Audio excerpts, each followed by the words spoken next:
Corazón se vuelve un jubiloso tumulto de emociones porque quisiera uno decir tantas cosas y a ver cómo le ponemos el orden mental a esta creatividad. Ustedes me van a perdonar siempre la alusión personal que a veces tengo que hacer sobre mi trayectoria. Desafortunadamente hace 3 días murió Roberto Burgos, cantor, que nos está, él como directivo de profesor, director de las escrituras creativas de la creación en la Universidad Central, nos iba a preparar un homenaje a los integrantes de la generación sin nombre que cumplimos 50 años. Lo comenzamos a celebrar en las líneas de su mano del Gimnasio Moderno y ha sido en Chiquinquirá, pues tú estuviste allá en un homenaje a la generación sin nombre. Y ese sin nombre, o sea, ese nombre, sin nombre se lo puso, yo no le tengo miedo al verbo poner, porque ahora todo el mundo dice que colocar, no, se lo puso Aurelio Arturo, que era nuestro maestro y nuestro amigo, nuestra luz. Dijo, no le pongan nombre, así no, y se muere. Entonces quedó la generación sin nombre.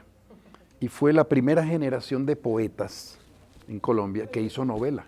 Nosotros somos poetas y novelistas a la vez, sí, y de Bogotá, sí. De los bajos fondos, lo mío es de prostitutas, bajos fondos, esperpentos, es lo más bajo. Y ya lleva 10 ediciones, Las Puertas del Infierno, me siento muy satisfecho, muy contento con eso. Bueno, lo que les quería decir era lo siguiente. Entonces yo pertenezco a esa generación, o sea, los que nacimos entre los años 40 y teníamos adolescencia y 20 años en los años 60. Era una época en que no había talleres, no, ni remotamente, ni facultades menos. No, eso no existía. Y el poeta era un loco, es decir, poeta loco, se va a morir de hambre, era el hazmerreír de todo el mundo. Parece mentira, pero así era. Entonces, estábamos en el barrio, los poetas, los que nos gustaba la literatura, y entonces las mamás, digamos, nos gustaba la vecina, entonces las mamás, sí, es muy querido el muchacho, pero se van a morir, mi hijita, ¿de qué van a vivir? Eso es del poeta. Mire, Julio Flores andaba con unos huesos de muerte y vivía borracho, despelucado. Y a Pablo Neruda le pasó lo mismo. El papá le prohibió, el papá era conductor de trenes. Era un hombre práctico. Y él decía, yo no quiero ver a mi hijo como veo a Pedro Antonio González, el poeta local de Temuco, ¿no? A las 5 de la mañana el viejo saludable salía a manejar sus trenes y veía que los burdeles y los cafetines sacaban a patadas unos melenudos, todos llenos de vómito, envueltos en lo peor. Esos son los poetas. Yo no quiero que mi hijo sea poeta, le dijo a Neftalí, y a él le tocó ponerse seudónimos. Se puso Kundalini, se puso Sasha Yegulev, se puso Lorenzo Rivas, bueno, para no ofender al papá porque le salía la poesía, le salía. No se podía contener. Y miren quién era, hasta que llegó Pablo Neruda a los 16 años. No existían, entonces los ejemplos eran, sí, León de Grey, lo veían borracho y todo sucio, lleno de ceniza de la pitillera, y tomando aguardiente todos los días en el café automático. Entonces, esos eran los modelos para la gente del común. Esos son los poetas, unos viejos locos, porque todavía el pintor, decía él, por lo menos el pintor vende el cuadro. El pintor se hace un cuadro bonito, o lo pueden contratar, hágame un retrato, y le pagan bien, ¿no? Sí, ¿no? El pintor ya, el músico puede que también, ¿no?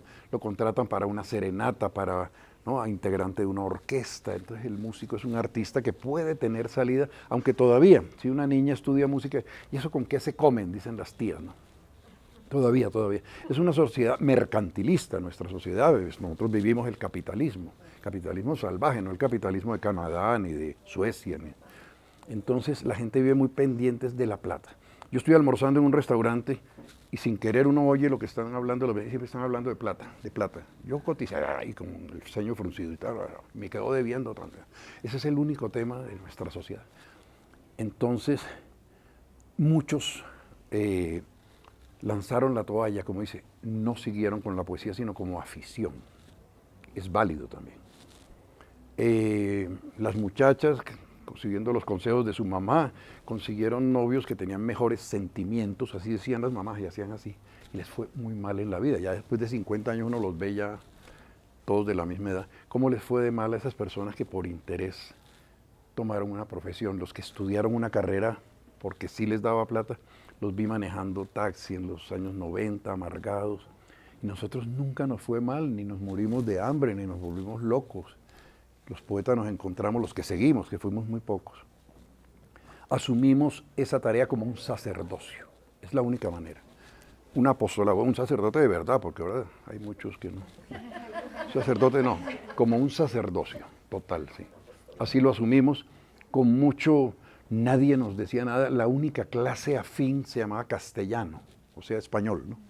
Se llamaba castellano, y de pronto la suerte de que uno de los profesores fuera un escritor, generalmente un ensayista, el doctor Benigno Acosta Polo, bueno, algunos. Entonces ellos eran más condescendientes, ¿no?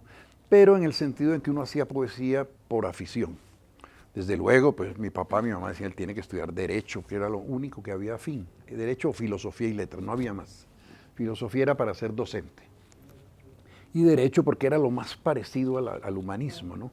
Si en un código, en un artículo, hay una coma de más o hay una mala redacción, la ley se cae. Entonces, y la poesía exige esa perfección, donde haya una coma de más o algo que tergiverse o un adjetivo que mate la idea, el poema se va al eterno olvido. Eso lo va aprendiendo uno poco a poco. ¿Quién nos guiaba? Nadie. Veníamos de una generación, solo teníamos una tradición de Silva, Valencia, Barba Jacob, León de Grave.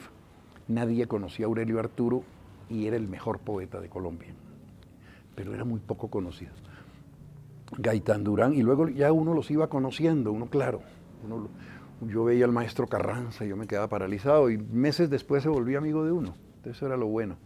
Y a Jorge Salamea, a León de Grave, y fue muchas veces a mi casa, pero eso era imposible al principio, ¿no? Y después decíamos, bueno, pero ¿quién nos guía? Entonces fueron lecturas caóticas. Eso creo que en las biografías de todos los poetas y escritores, Neruda, Borges no, Neruda, no, porque Borges venía de una familia muy culta.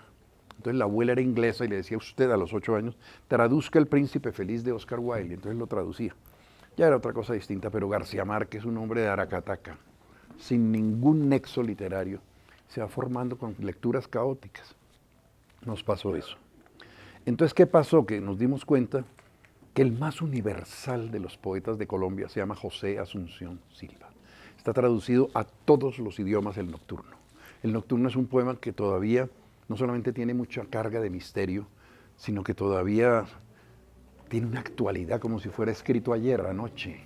Es Bogotá, es la lluvia bogotana, es el parque, la soledad, el sobrecogimiento del bogotano, ¿no? El Nocturno. Algo tiene, porque es el poema más famoso. Borges dice, mis primeras influencias fue Silva. Neruda dice, el Nocturno de Silva fue mi primera influencia. Juan Ramón Jiménez y Machado, que eran españoles. Ese bogotano nos influyó. Octavio Paz dice lo mismo. De ningún otro poeta colombiano se ha vuelto a decir eso, solo Silva. Entonces uno dice, es el más universal de los... Y ha sido inigualable en el siglo XIX, en el XX, y estamos en el XXI y no ha aparecido, y ahora menos con los talleres, ni con las facultades. No es que esté en contra, porque yo he sido director de muchos talleres. Pues María Mercedes me dio muchísimos talleres, Isaías Peña me dio muchos talleres de narrativa también, poesía y narrativa. Pero nosotros buscábamos nuestro lenguaje. Nos tocó por fortuna una generación anterior que no hizo literatura sino show, que fue el nadaísmo. Entonces, claro, nos dejó el camino feliz. Ah, no, eran divertidos y son grandes amigos nuestros. J. Mario es uno de mis mejores amigos, él va conmigo a todas partes. Eduardo Escobar, todos, Gonzalo Arango, los conocimos. Pero ellos no hicieron literatura, fue show.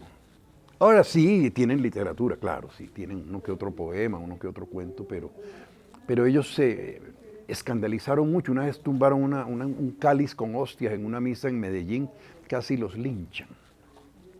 Y Darío Lemos, uno de los nadaístas, pisó las hostias.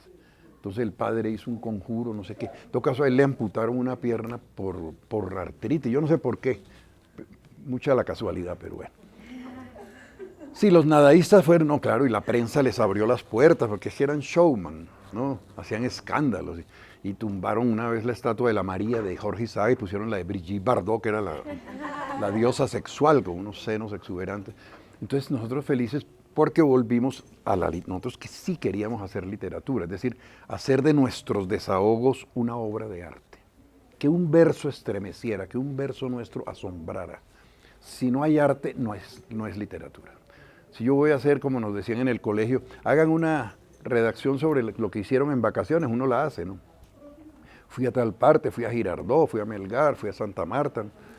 Pues eso es una crónica, pero ahí no hay arte, ¿no? Si hay arte, entonces ya es un cuento, si hay una ficción, si hay una invención, ya, dice uno, el lector es feliz, el lector sintió algo. Eso es arte.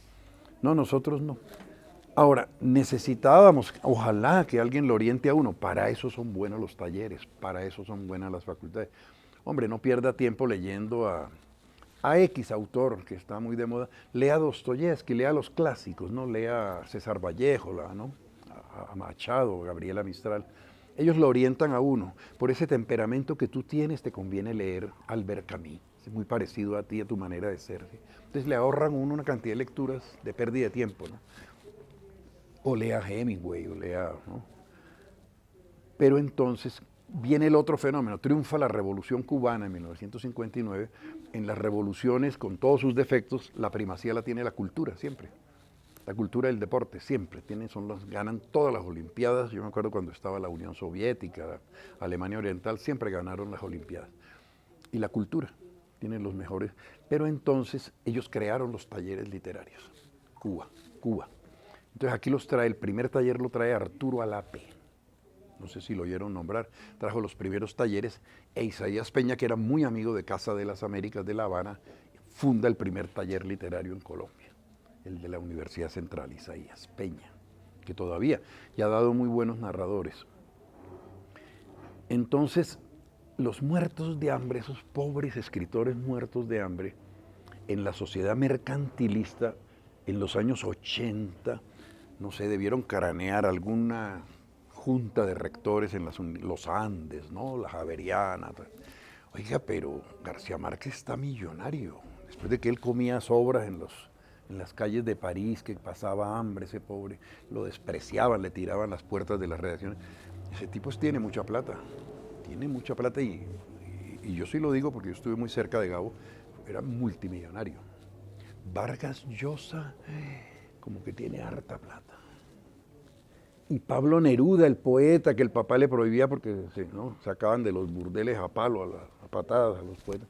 Tiene 4 casas, Isla Negra, en Valparaíso la Sebastiana, tiene la Chascona en Santiago, tiene la Manquel en París. Oiga, entonces, ¿por qué no fundamos un departamento de literatura? Como que eso no es tan de locos, ¿no? Y comenzaron a fundar departamentos de literatura en Colombia. ¿No? Que están apegadas a la plata, donde no se habla sino de plata, eso da plata, claro.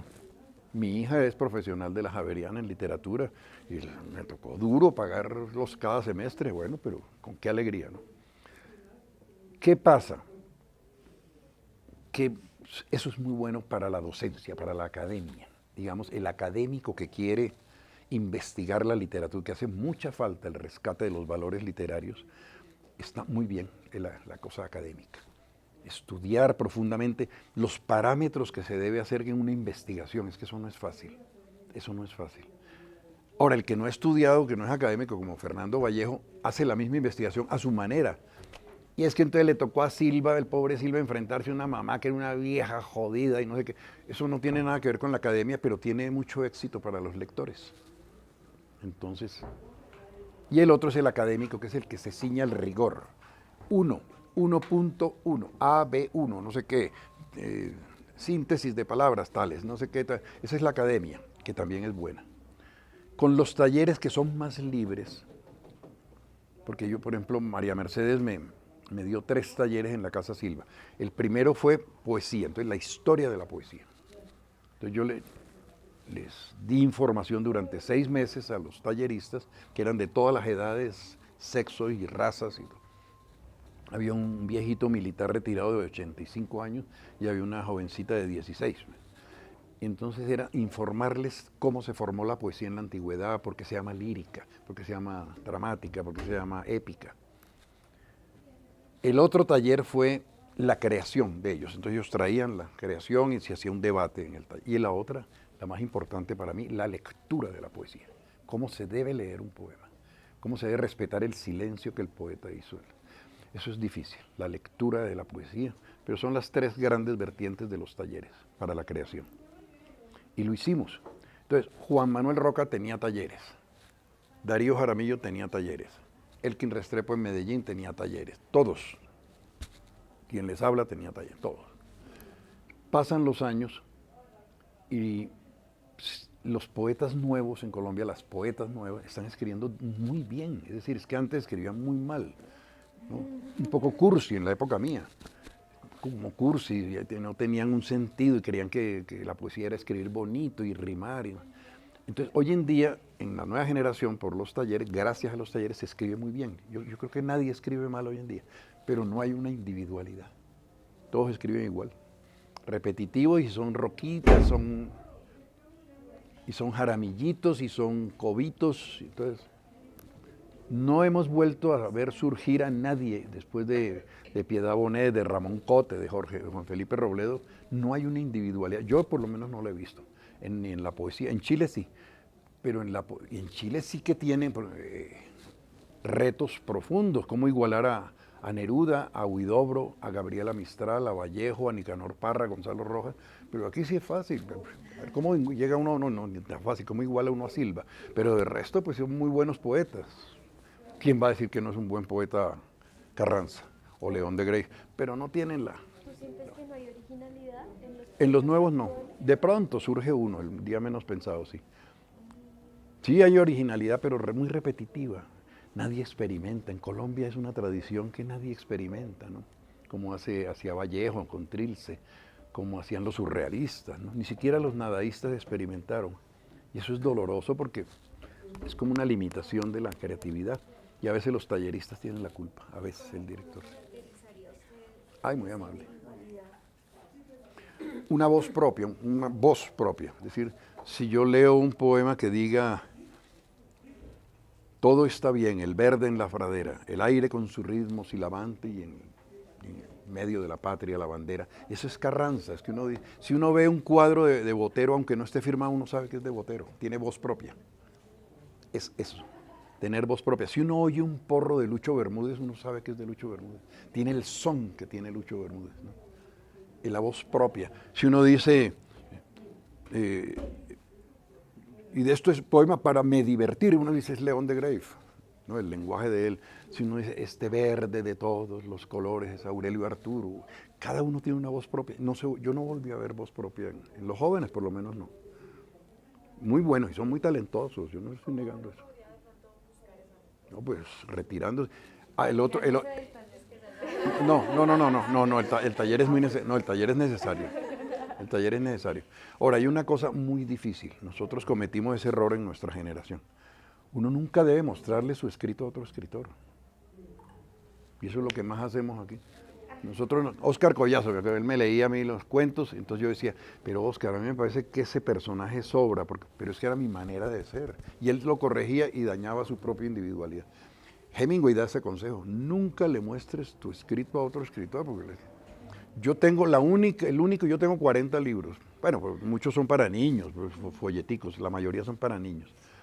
Son folleticos, pero la novela mía central, el libro que me ha dado, digamos, cierta respeto, digámoslo así, en lectores, ha merecido tesis. Mario Mendoza me lo presentó el año pasado, Las Puertas del Infierno, mi novela. Y mi novela, Las Puertas del Infierno, era demasiado experimental, era un monólogo interior en que saltaba, pero con mucho rigor. Yo duré 6 años escribiendo. Y eran las putas de los bajos fondos perdóname el término, el de los bajos fondos de Bogotá, pero no el estereotipo de las portadas de la revista Bea, de Soho, de Jet Set, ¿no? O de las películas, o de las telenovelas. No, están en mujeres jorobadas, esperpénticas, desmueletadas, con bigote. ¿No? Entonces, no sé, eso impactó porque el ser humano tiene una vida secreta, cada persona tiene una vida secreta que por más intimidad que tenga con otra persona, nunca se lo va a decir, nunca, porque son pensamientos a veces inmundos. Es decir, el ser humano está lleno de mucho pensamiento, de mucho laberinto, de mucha grieta secreta, llena de inmundicia. Ahí está Madame Bovary, pero es que la vida secreta sí la puede revelar la literatura, ahí sí puede revelarla, todo ese secreto, pero haciéndolo bien, ¿no? Claro, no una cosa baja, obscena y no, hacerlo bien, con arte. Entonces, claro, A veces dice uno, no, pero ¿qué dirá? Ay, yo tengo una amiga que quiero mucho, que es Maruja Vieira. ¿Qué dirá Maruja Vieira si ella lee esta? No, así no se puede. Así no se puede. Sí. Ustedes leen una novela de Vargas Llosa y es lo más descarnado que pueda leer un ser humano. Y están todas las bajas pasiones del ser humano. Y él no tiene ningún prurito para esconder nada. Él habla del beso negro, diferente. A veces, si uno tiene una persona muy amiga, hombre, mujer, quien sea, la madre o el padre, la novia, a quien uno le tenga confianza para confesarle ciertas cosas, uno no confiesa nunca la totalidad, imposible. Uno le escribe una carta, uno se da cuenta que le está escribiendo una carta y le está contando todo. Hay algo que uno lo atormenta. En la poesía es más viable porque la poesía es más instantánea, lo que lo inspira a uno, ¿no? Llamémosla inspiración, llamémosla así, ¿no? Yo veo de pronto, voy en un bus yo una vez vi, sí, un tipo disfrazado de ángel allá en Chapinero saludando a unos niños y tal. Y pum, se me ocurrió enseguida, ¿no? Caramba, cuando esos niños tengan la edad que yo tengo ahora van a decir, una vez un ángel nos saludó por la calle, ¿no? Es decir, es instantáneo, pero ahí murió mi poema, es decir, lo escribí y ya. Después murió un ser querido, entonces eso me estremeció, entonces hago un poema. Ya la narrativa sí son otras motivaciones. Hay algo que yo tengo que decir. Por lo general es del paraíso de la infancia o de los traumas de la infancia. Hay algo que lo tengo que convertir en novela, pero algo mío. Porque a veces le dicen a uno, si yo te contara mi vida, tú escribirías una novela. No, eso es imposible. Uno escribe lo que a uno le atormenta, le obsede por sacar ese vómito, como decía Virginia Woolf, ese sarpullido de Joyce. A Gabo es decir, Gabo simplemente vivía de niño, por ejemplo, en Aracataca, porque sus padres se fueron. El papá era un viejo aventurero que era farmacéutico, y era dentista, y era odontólogo y violinista. Entonces se fue y él se quedó con los abuelos. El abuelo era un viejo, habían hecho la paz, los guerrilleros de Rafael Uribe y Benjamín Herrera perdieron la guerra, hicieron la paz con los que ganaron, que eran los legitimistas. Tuvieron que perdonarse todos. El general Rafael Reyes manejó eso muy bien. Y entonces, de esos insurgentes, que quedaron miles, no les dieron lo prometido, como siempre pasa. Es decir, entregaron las armas y no les dieron lo prometido, y el viejo se quedó esperando pensión. El viejo coronel, el abuelo de García Márquez, era del lado liberal, que eran los insurgentes de esa época, eran los ateos, los excomulgados, los trataban muy mal, y vino una guerra en que se mataban liberales y conservadores. Para nada. Después hicieron la paz en el Frente Nacional, no fue ningún godo a la cárcel, porque en un armisticio no puede ir nadie a la cárcel, o si no, qué gracia. Entonces Gabo se crea con esa ideología del abuelo. El abuelo lo llevaba y le contaba así, mi jefe era el general Uribe, era un hombre puro, era un hombre bueno, ¿no? Estaba convencido, entonces comienza a alucinar. Y por otro lado la abuela, una vieja supersticiosa, pero totalmente supersticiosa, creía en todo y decía, ¿no? Delante del niño no se pueden decir ciertas cosas porque es un niño. Entonces la mujer de al lado se voló con un hombre que era casado. Entonces el niño preguntaba, ¿y qué se hizo fulano? Se fue en cuerpo y alma al cielo. Él lo creía. Entonces, si él decía, si yo creía eso, yo se lo tengo que hacer creer al lector. Remedios la Bella se va en cuerpo y alma al cielo. Pero ahí no dice, ahí dice eso. Porque cogió las sábanas, tenía que tener un elemento para que el lector crea. Eso no fue así que se fue volando, no. En la sábana fue el elemento, el puente, el recurso literario que utiliza Gabo para hacer creíble esa historia. Que cuando el padre Nicanor, creo, tomaba chocolate, cada vez que tomaba chocolate se elevaba unos centímetros, ¿no? Levitaba. Sí, eso era bonito. Uno de niño tiene a veces la percepción de que el padre es como hombre-mujer, yo no sé. Él le pasaba lo mismo, decía el padre Carmen, el padre de Antonio Isabel, ¿no? Porque eran como hombres-mujeres, eran unos señores parecidos a las abuelas de uno, yo no sé, como algo, pero eso en la mentalidad del niño, no era nada así, era en la mentalidad del niño, ¿no? Entonces él va creando en ese par de universos, el abuelo y la abuela. Yo tengo que escribir esto algún día, cuando él ya adquiere cultura, cuando ya es un hombre que le gusta Faulkner, que le gusta Kafka, que le gusta Hemingway. Yo tengo que escribir esos demonios de mi infancia, porque vio que Faulkner lo hizo en sus novelas. Yo tengo un tesoro contando eso, y se propuso y le costó mucho trabajo, tuvo que romper muchas cosas. En París, él llegó como corresponsal del Espectador y entonces vivía en un hotel horrible, en una buhardilla, y él le llegaba pues su platica del Espectador, pero el dictador Rojas Pinilla clausuró el Espectador y se quedó en la inopia. Entonces, don Guillermo Cano le decía, no te preocupes que ya te va a llegar esa plata. Entonces él bajaba los lunes de la buhardilla escribiendo. Ya llegó la plata, no ha llegado nada. Muy bien, otra vez nada. Entonces él se acordó de que su abuelo le habían prometido el gobierno una pensión y lo acompañaba los viernes a la lancha. Llegó la carta, no ha llegado. Volví otra vez, no, cada viernes, y él le daba risa. Gabo me lo contó a mí. Eso está en mi libro, Gabo, en mi memoria. Me lo contó. Dice, a mí me daba mucha risa, mi abuelo, yo ya sabía que le iban a decir que no, y sin embargo yo, pues cuando estaba en París, esa risa se le volvió dramática. Entonces se encerró en un invierno en la buhardilla y escribió El coronel no tiene quien le escriba. Entonces va llegando así, ahí es donde van llegando las motivaciones. Sí, y escribió toda la historia de Macondo, además con un idioma ya pues maduro, formidable ese idioma, que lo llevó a ser no solo un gran novelista, sino un épico fundacional. Él está a la altura de Dante, está a la altura de Cervantes, está a la altura de Homero, García Márquez. No tenemos todavía la perspectiva para sentirlo así. En 2 siglos se sabrá. Es un épico fundacional, o sea, mucho más que un gran novelista. Fundó con 100 años de soledad una Odisea, una Ilíada, un Quijote, una Divina Comedia, un Shakespeare, ¿no? Sí. Y nuestro, muy caribe, muy fiel a su aldea, como decía Tolstoy, pinta tu aldea y serás universal, sí, pero píntala bien. Entonces, pero es que él se dedicó solo a eso. Él se dedicó solo a la literatura, lo demás eran trabajos circunstanciales, ¿no? El dinero es un medio, pero nunca el dinero es un fin, porque si no, pues, tendremos la amargura pintada en la cara. Es un medio, es un medio. Entonces los trabajos que uno tenga, usted lee la biografía de los grandes escritores y por lo general siempre dice, fue empleado de una bomba de gasolina, fue tendero, fue zapatero, fue no sé qué, fue navegante, todas las profesiones, pero fue un gran escritor, sí, siempre, siempre, siempre. Y en la poesía lo mismo, la poesía es más difícil todavía, la poesía es mucho más difícil que la novela. La novela es más fácil, pues hablando en lenguaje, nada de eso es fácil, porque la novela da más amplitud de libertad. Uno se puede equivocar en la novela, en el Quijote hay errores, eso ya los especialistas lo mismo. Un burro por aquí que aparece en el capítulo 18 tiene otro nombre. Sí, esas equivocaciones son licencias que el novelista le puede dar, pero un cuentista no. El cuento tiene que ser perfecto y el poema aún más perfecto. Por eso es que hay muy pocos poemas universales en Colombia.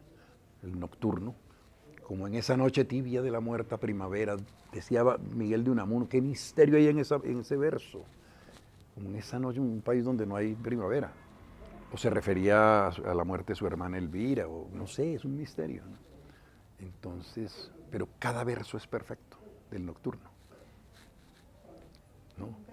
Muy bogotano, la reseda es una planta bogotana, ¿no? En aquel sitio, quién sabe a qué se refería, en aquel sitio el musgo tiene olor a reseda. Interprétenlo, a ver. ¿No? Aquí, Yo sí es. aquí David y Leonor tenían preguntas.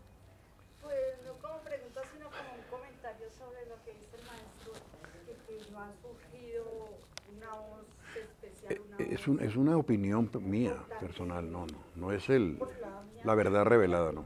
Bueno, entonces yo digo, pero es que uno en este tiempo, en este año, en esta edad, ya han surgido los mejores escritores, los mejores poetas, las mejores expresiones y todo. ¿De qué manera uno puede llamar la atención o puede ser novedad o puede captar la atención y el ánimo y el interés de muchos? Yo sé que de pronto yo muchas veces pienso, pero yo escribo esto, pero esto de pronto a nadie le importa, sí, o lo leen y pues esto que a nadie le va a llamar la atención, porque ya todo está dicho, ya todo el mundo lo sabe, ya los contenidos de pronto pueden tener muchos valores y muchas cosas que hoy son despreciados o no son tenidos en cuenta porque también esas escalas han cambiado.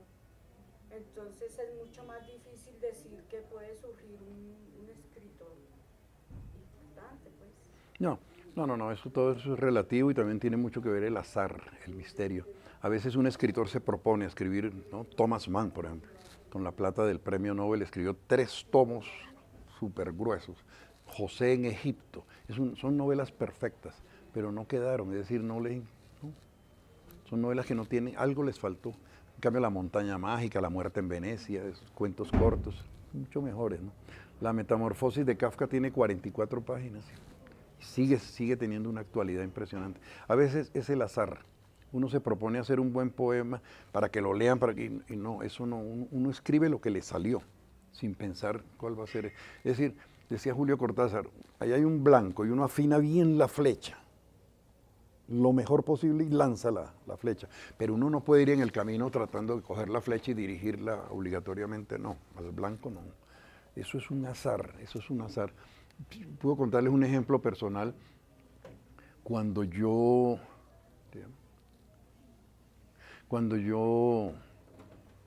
me casé, yo rapté a una niña en Santa Marta, ya me condenarían, ¿no? Yo la rapté, tenía 18 años, no era mayor de edad porque antes era 21. Y nos enamoramos, ella era reina del mar, yo les conté eso en Chiquinquirá. Sí, la rapté, es la mamá de mi hijo Federico, que es poeta también.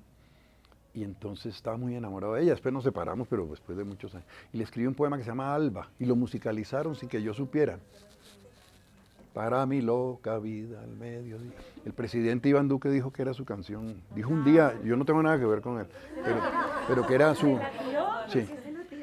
No, porque él es guitarrista, ¿eh? Que su generación quedó marcada con esa canción, que todos los ochenteros cantan Alba Marina, Alba. Y yo no la hice con ese propósito, que salió y fue musicalizada. ¿De qué callada manera, no? Como tú decías, ¿de qué manera? No hay, no. Uno escribe. Y trata de escribir lo mejor posible. Lo mejor posible, porque sabe que eso lo van a leer muchos lectores y uno no sabe quién lo va a leer con lupa. Entonces hay que escribir lo mejor posible. Aunque no hay reglas en arte, ¿no? De pronto hay un tipo que escribe descuidado y ese poema quedó. Eso pasa también. No hay reglas. No hay reglas en arte. Hay unas reglas mínimas, ¿no? Pero tampoco. En una época decían, la gran novela, decían los críticos, los que saben de eso, ¿no? La gran novela, Tolstoy, La guerra y la paz, Dostoyevsky, La vorágine, ¿no? Bueno, tiene que tener ciertos elementos. Tener mucha poética. No tener buenos ni malos, porque los seres humanos, los buenos son malos a veces para unos y para otros, bueno, todo eso. Tiene que estar bien escrito, bueno. Y llegó un ecuatoriano que no había leído mucho, pues ya tenía 26 años y escribió Guasipungo. Esa novela está mal escrita, pésimamente escrita, es decir, no tiene buena redacción y a veces salta de pasado a presente, pero por descuidado. Era un jovencito sin mucha cultura. Y el malo era malo, el terrateniente, el cura y el rico eran los malos, y eso no es... Sí, pueden serlo, pero también tener rasgos buenos, ¿no? Porque si no la novela falla. Puede ser un tierno abuelito, ¿no? Bueno, no, él era malo, era un tal portazo, y era violar a la india que tenían en los guasipungos, en las chozas de los terratenientes. Y en cambio el indio era el bueno, el indio y la india, y no sé qué. Y luego trae unas porquerías, la India se come un cadáver, una cadaverina de un marrano, y entonces le da una diarrea que se le sube por la espalda, y no sé, bueno. Lo peor, es la más grande novela ecuatoriana. Es decir, tiene todo en contra de cómo no se debe escribir una novela, y es la más grande, o sea que no hay reglas. Y Jorge Icaza, con los años, él era librero. Él adquiere cultura, empieza a leer las grandes novelas y dijo, no, y se arrepintió de Guasipungo, pero ya qué, se estaba publicando. Y empezó a escribir grandes novelas, es decir, novelas extraordinarias. Ninguna quedó. La que todavía se sigue traduciendo al idioma chamorro, yo no sé de dónde es, por allá de Moldavia, Guasipungo. Porque esa le gustó a la gente, esa fue la que le gustó al lector. No, pero el llanto de la Cunchi, eso es conmovedor. El llanto cuando la Cunchi muere, después de la diarrea esa se muere, claro. Y empieza el lamento del indio Quillalinga, Andrés Quillalinga. Ay, mi Cunchi, y empieza ese llanto. Yo no sé, algo tiene Guasipungo, porque a mí me tocó hacer un estudio sobre Guasipungo para estudiantes, la guía de lectura. Caramba, no hay reglas en arte, no hay reglas. Pero tú no crees que en eso, pues que, digamos que el acceso a la lectura y a la cultura y a poder escribir mejor, antes era más reducido y surgían menos, pero adquirían nombre, quizás porque eran los únicos, digo. Pero ¿no crees que tenga que ver un poco con la democratización también como de esto? No sé por qué. Somos más los que escribimos, por tanto No. no hay tantos como nombres únicos. No, porque porque si el autor de esa época anterior no era bueno, no hubiera quedado. Yo conozco muchos poetas, mira, te puedo hacer la lista: Ángel María Césped, Eduardo Castillo, pero montones de poetas que fueron famosos en su tiempo y nadie los recuerda hoy en día. Solo quedó de esa generación, por ejemplo, José Umaña Bernal, Rafael Maya, León de Grey, muy pocos. No, el bueno queda. No, si no quedaron es porque siempre ha habido abundancia de poetas, siempre, y sobre todo en Colombia, país de poetas, le dice. No, es la calidad o el grado de emoción. Hay dos poetas italianos, Ungaretti y Quasimodo. Ungaretti tiene varios libros de poemas, un poeta extraordinario, uno se sumerge en su obra y qué maravilla de poeta. Y sin embargo quedó por un poema que tiene 2 versos, que se llama Amanecer. Dice: me ilumino de infinito. Eso le bastó para la gloria eterna. Me ilumino de inmenso, dice, ¿no? Lo han traducido como me ilumino de inmensidad o me ilumino de infinito. Y Quasimodo, también autor de muchos libros de poesía, quedó por 3 versos y le valieron el premio Nobel en 1960. Los 3 versos dice: el hombre, pues el ser humano, todo ser, todo hombre, está absolutamente solo sobre la faz de la tierra, atravesado por un rayo de sol y enseguida anochece.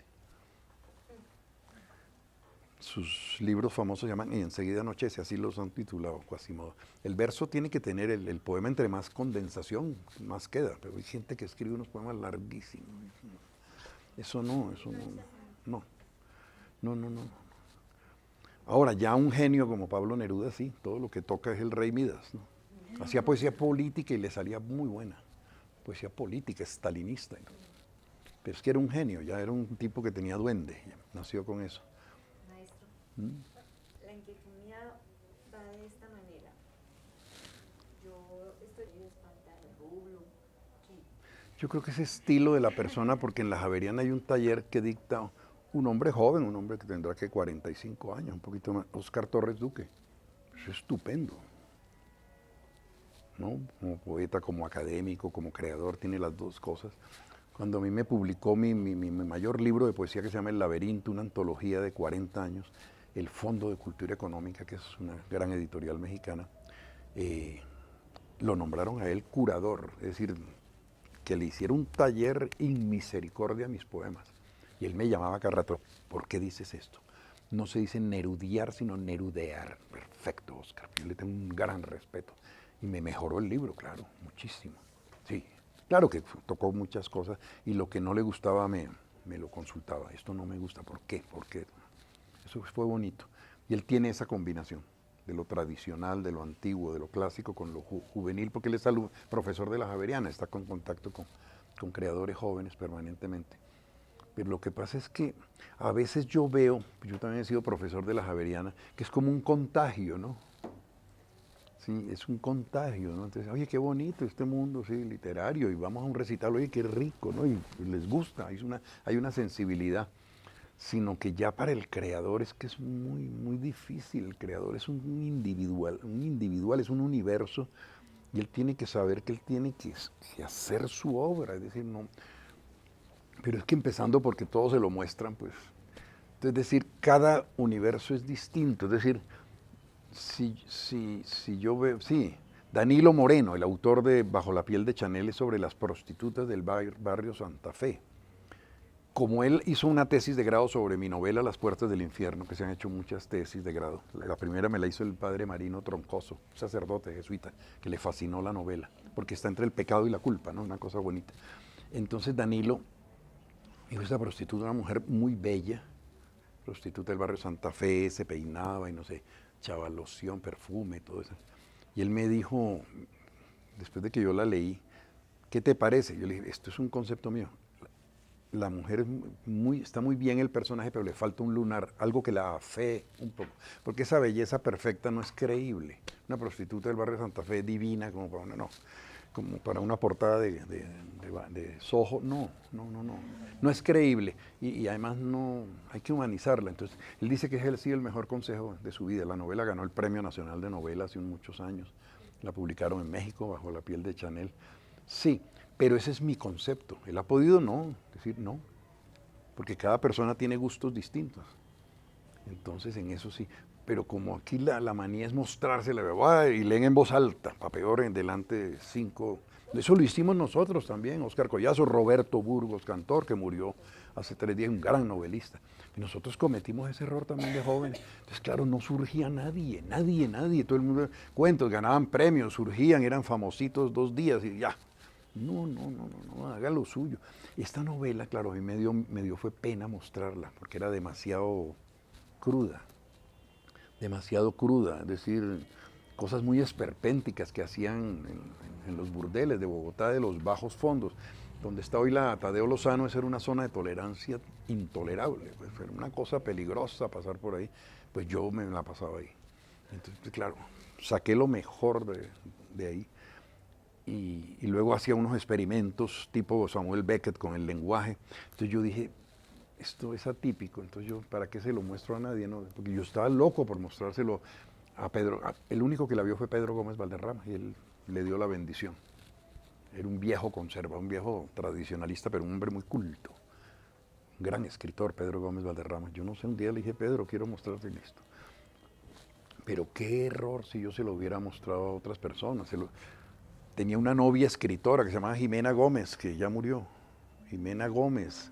Jimena dijo, uy, no, qué porquería. No. Y era una mujer muy culta, y en literatura irlandesa. Conocía a Bernard Shaw, a Joyce, a Yeats, a Beckett, a Anthony Burgess, el de La Naranja Mecánica. Bueno, y me dijo, no, pero esto ya es demasiado, no, esto es inmundo. Hablando de blenorragias y hablando de no sé qué, de prostitutas horribles que se sacaban, no es que con el niño, no está dormido. Las prostitutas horrendas que se sacaban 2 cajas de dientes para hacer sexo oral. De eso trata mi novela. Entonces, no, qué inmundicia, me dijo ella. No, hombre. Yo dije, no, hasta que me la aceptaron y caramba, qué sorpresa. Unas damas todas elegantísimas, en la Javeriana les fascinó la novela. Sí, la señora Olga, nunca se me olvida, eran 2 señoras muy elegantes y dijeron, es fascinante esta novela. Lía de Rux, hermana del padre de Rux, que era la esposa del alcalde, Caicedo Ferrer, y Olga Escobar de Bula, la mamá del presidente de la corte. Les fascinó y escribieron tesis sobre las puertas del infierno. Entonces yo dije, no, algo tiene que tener, y no, ya eso se ha multiplicado, lo han traducido a varios idiomas, bueno, ya va a salir una edición crítica en la Universidad de Antioquia. Entonces, porque salió del alma, pero yo no se la mostré a nadie. Donde yo se la hubiera mostrado a otro escritor, hasta ahí llega mi novela. Porque todo el mundo mete de lo suyo. No, quítale, ese personaje sobra, quítale esto no, esta vieja no, esto ya, no, quítale, hágale con la porquería. ¿No? Sí.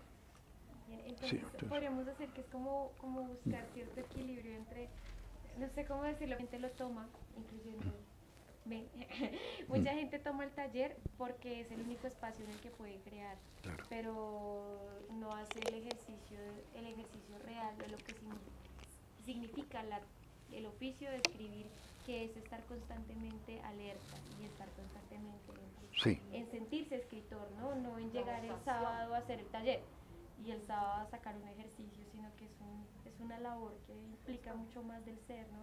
Sí, a Juan Rulfo le pasó, y Rulfo peor porque era un provinciano, él era un hombre provinciano y solitario, él no tenía sino un amigo que se llamaba Juan José Arreola, era su único amigo, pero eran distintos ambos.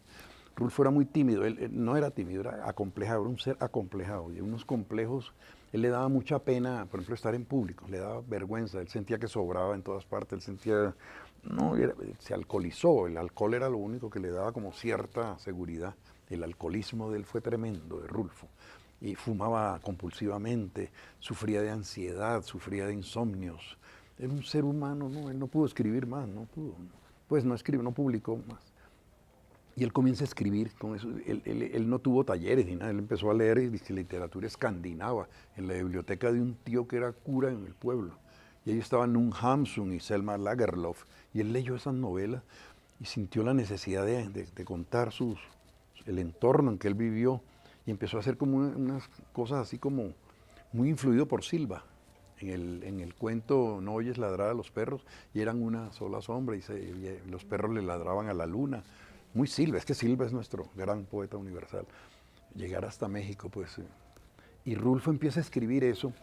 Y Rulfo tenía cierta... Era un hombre muy serio y lo respetaba mucho porque era un hombre muy, muy tímido. Era un empleadito público de baja estofa, pues. Y él entonces se hizo amigo de Ali Chumacero, de unos tipos que tenían el Fondo de Cultura Económica. Y él llevó la novela y le hacían taller todas las semanas. Ricardo Garibay, Ali Chumacero, gente muy culta de México.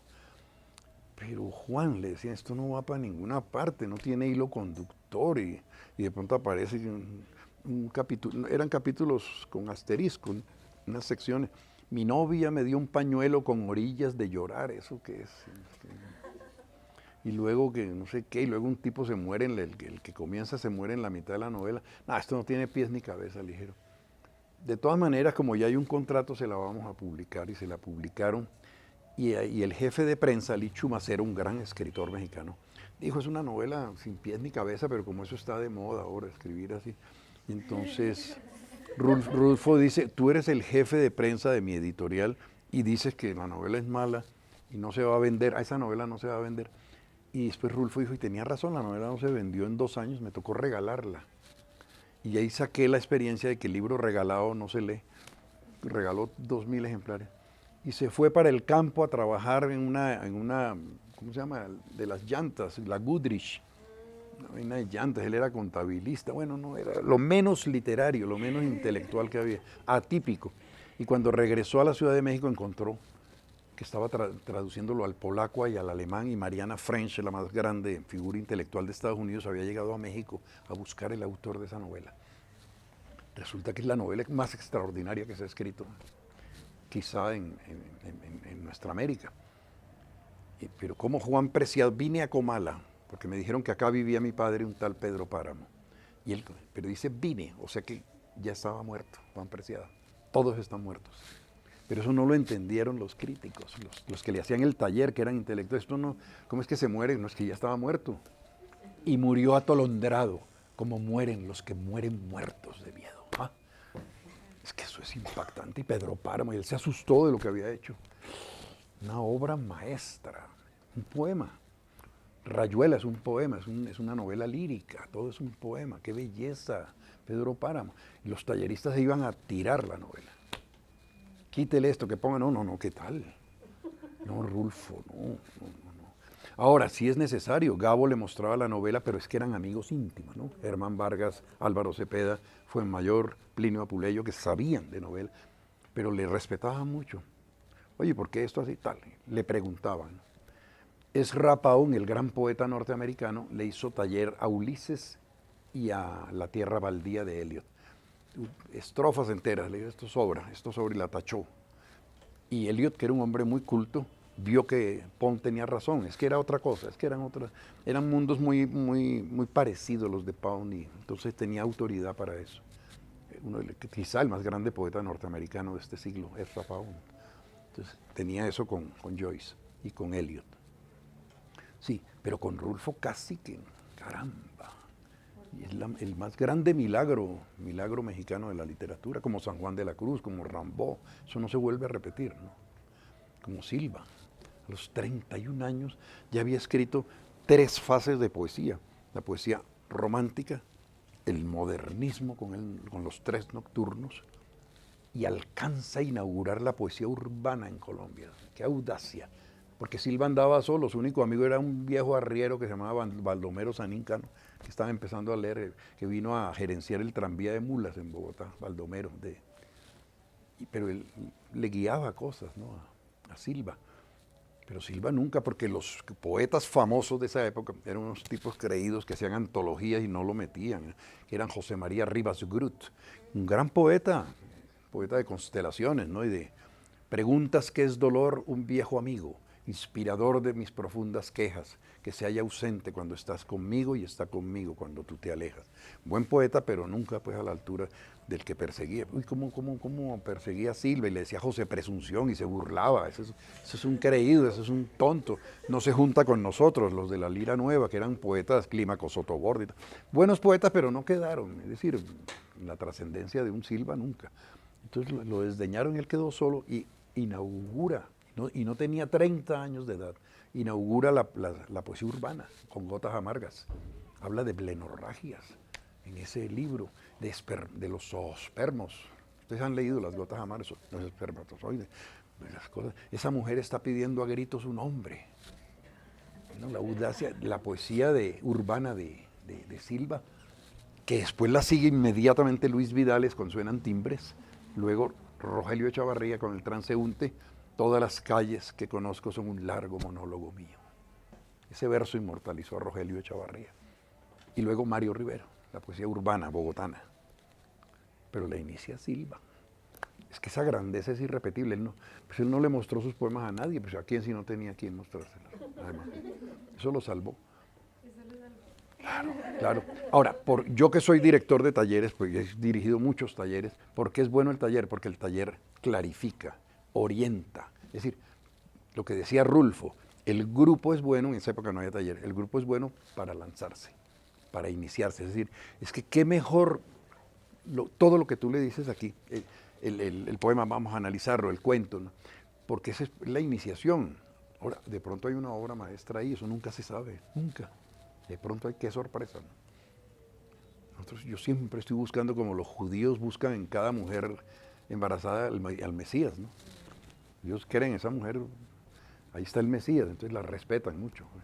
Yo en cada uno veo, además no hay edad, Leonor, no hay edad. ¿Qué te hizo el Fausto, la mejor del Fausto, la segunda parte de los 85 años? No, es que no hay edad para la creación. Las mejores películas que yo he visto de Woody Allen las está haciendo ahora a los 77 años. Woody Allen. Vargas Llosa escribió una obra maestra, 5 esquinas, a la edad que tiene, 80, 82, Vargas Llosa. No, eso no hay edad, no, ni hay fórmulas, ni nada de eso. No, eso. Yo estoy convencido ya por experiencia personal y ajena. Y mi generación sin nombre acaban de publicar una antología, La Generación Sin Nombre, y todos tenemos buenos poemas, ¿no? Pero esperamos que algunos se conviertan. Eso no se sabe, eso no depende de uno.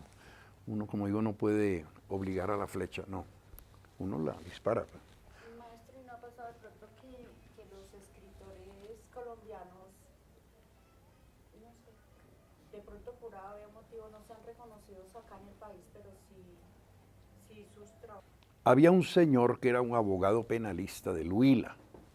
Tenía 25, 30 años, señor, por cierto, miembro del Partido Conservador, llegó a la Cámara y tenía negocios turbios. Entonces lo mandaron por allá al Orinoco, a la selva, a los llanos, que investigara lo de la Casa Arana, unos caucheros, como decía el narcotráfico hoy en día.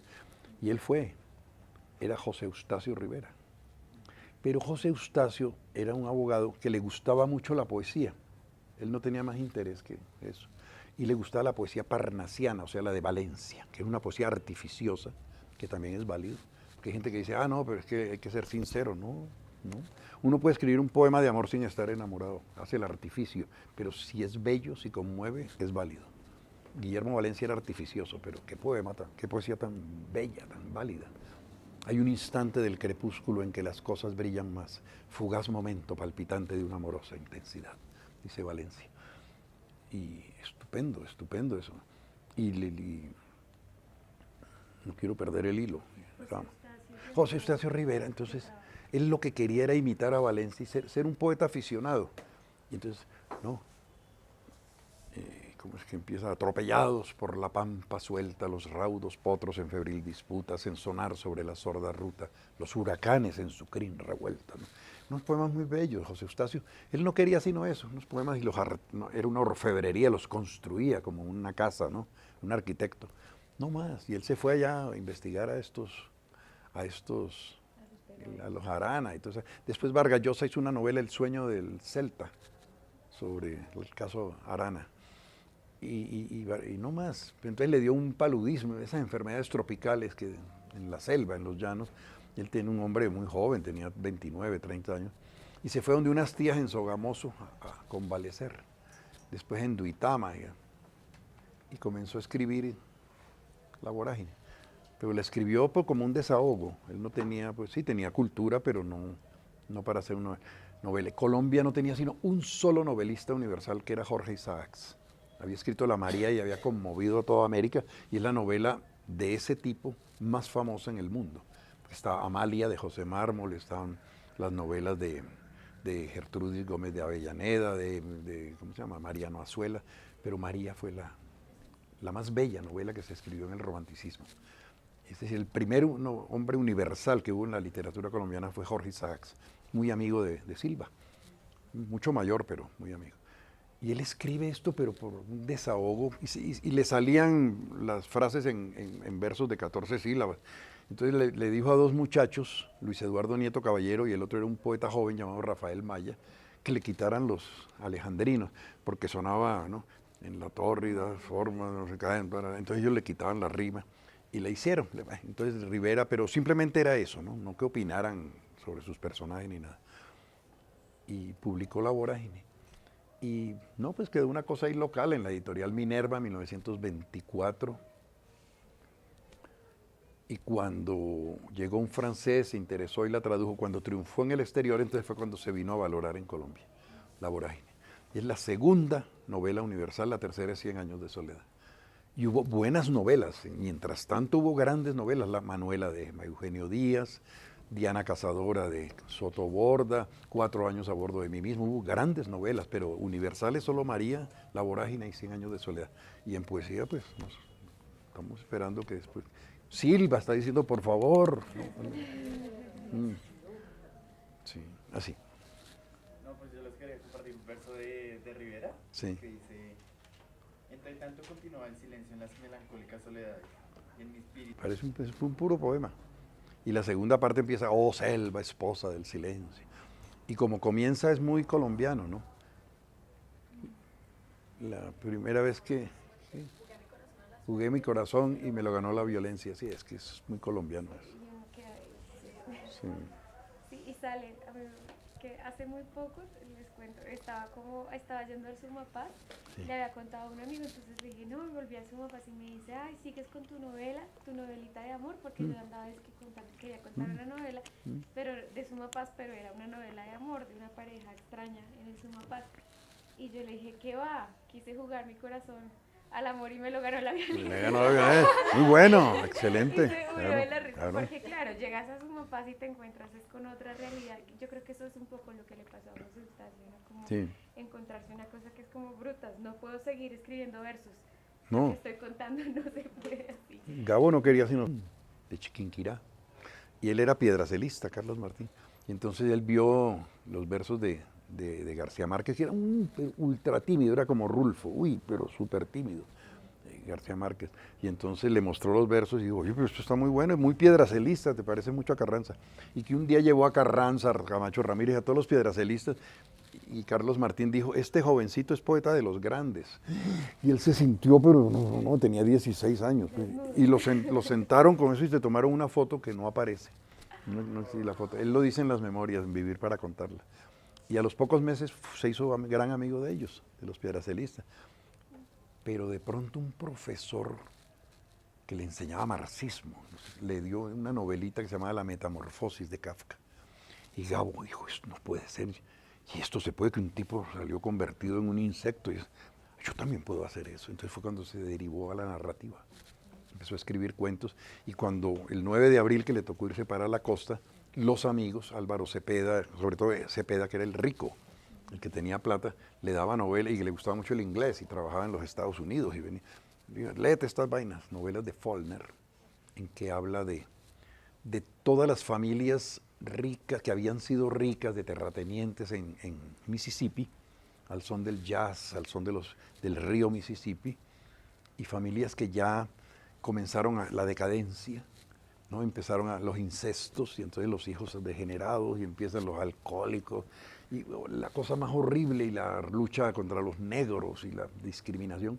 unas sagas familiares en un pueblo que se inventa que se llama Yoncapatacua, o Yoncapatafua.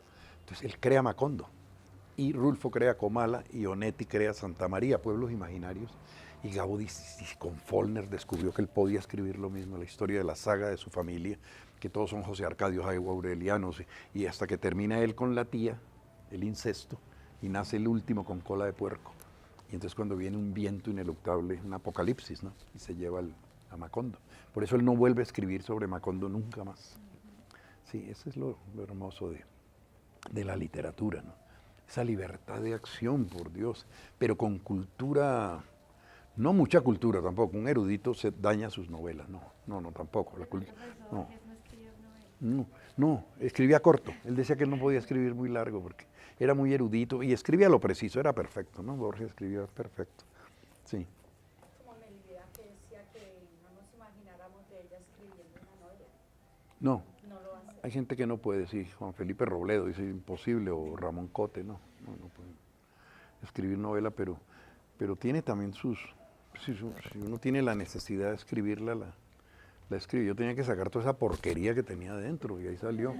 Sí. Y entonces Marino Troncoso, el padre Marino, que fue el que creó la Facultad de Literatura de la Javeriana, ya murió Marino, la llevó, cuando Bogotá cumplió 450 años, descubrió algo que a mí me sobrecogió. Dijo, en El Carnero, que es la primera, eso no tiene género, tiene de todo, es chisme, crónica, de todo. Juan Rodríguez Freile, y además nadie sabe por qué le puso El Carnero, qué tiene que ver eso con... Bueno. Pues dicen que por el tipo de cuaderno. Pues por la piel, ¿no? Sí, piel de carnero. Entonces se refería a Bogotá como un infierno. Dice Marino que Isaacs en la María se refiere a Bogotá como el infierno y que en la vorágine también. Entonces las puertas del infierno, eso yo no lo sabía. Es Bogotá, es la novela de Bogotá, pues Bogotá. Mario Mendoza me hizo una presentación muy emocionada el año pasado, pero es que es los extramuros, los suburbios del alma, ¿no? Lo esperpénticos, y poder hacer belleza de eso, ¿no? Como lo hizo Baudelaire. Baudelaire tiene un poema, Una carroña.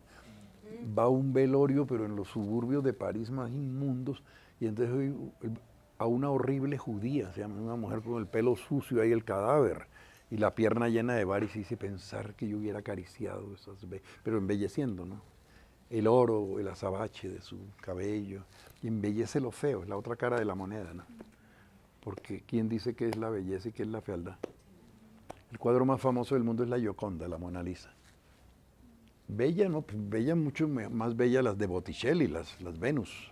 Son mucho, las Madonas que hicieron en el Renacimiento los grandes pintores son mucho más bellas como cara que la Gioconda. Entonces, ¿por qué es tan famosa la Gioconda? El misterio del arte, ¿no? Que porque es femenina y es masculina. Que porque es la tristeza y la alegría al mismo tiempo. Él duró 22 años pintando la Mona Lisa. Que porque es un triángulo, es una armonía, porque detrás hay un arroyo triste. En todas las interpretaciones que sea, sí, la grandeza da para muchas interpretaciones, ¿no? A Cristo lo acomodan los comunistas, lo acomodan los conservadores, a Bolívar lo mismo. Y da para todo. Se va a poner a pensar en eso, mejor no escribirlo. Sigo, ¿qué diría Maruja Vieira, que es tan decente, tranquila? Uy, viendo esas porquerías, que una vieja, sí, que al hombre lo excitaba el mal olor de los pies de esa mujer ahí que acababa de, pero que tenía los pies ahí sucios, pero las uñas lindas, pintadas de rojo. Uy, eso lo atraía, el hombre se estiraba a los pies de ella, y el pelo estaba sucio. Pero sí, qué pena que mi mamá leyera, mi mamá la leyó y se moría de la risa. Pero uno no, porque ya se quitó la libertad de acción. Sí, uno tiene, yo te aconsejo que no pienses para nada en qué pensaría nadie. Para eso se cambian los nombres. Me hacen un favor y le cambian los nombres a todos. Fernando Vallejo habla horrores de la mamá, pero eso ya a uno lo horroriza, si uno quiere a su mamá. Él habla horrores, ¿cómo es la vieja loca, ¿cómo era? Ay, la loca reproductora, una vieja loca, pero con el peor desprecio. Miren el éxito que tienen las novelas de Vallejo. A mí no me gustan, personalmente. Pero igual él le juega, es como, soy yo, pero no soy yo. No se lo crean tanto. Sí, pero como sí. no insulto a nadie porque no soy yo, sino mi personaje que se llama como yo. La loca paridora, sí. Pero uno sabe que es él. Sí. Y salimos con mi hermano en el carro a buscar belleza eran muchachos, ¿no? Con mi hermano Darío, salimos en el carro y entonces se atravesó una vieja embarazada y le atropellamos y creo que murió, yo no sé. ¿Y cómo es posible que eso guste al público colombiano? A mí no me gusta. Habla horrores de las mujeres. Yo no he visto un tipo que hable más mal de las mujeres, con qué desprecio. Y cuando viene a la feria del libro, la cola de mujeres, ay, pero es que es tan decente y tan... Okay. Yo no entiendo. ¿Y por qué ama a los perros? ¿Eso qué tiene que ver con la literatura? Que uno ame a los perros o, no, o a los gatos. Alguien con más autoridad que yo lo dijo. Sí, claro. El gato es más literario, ¿no? El gato es un animal más literario, sí. El gato, la casa del gato que pelotea, de Balzac.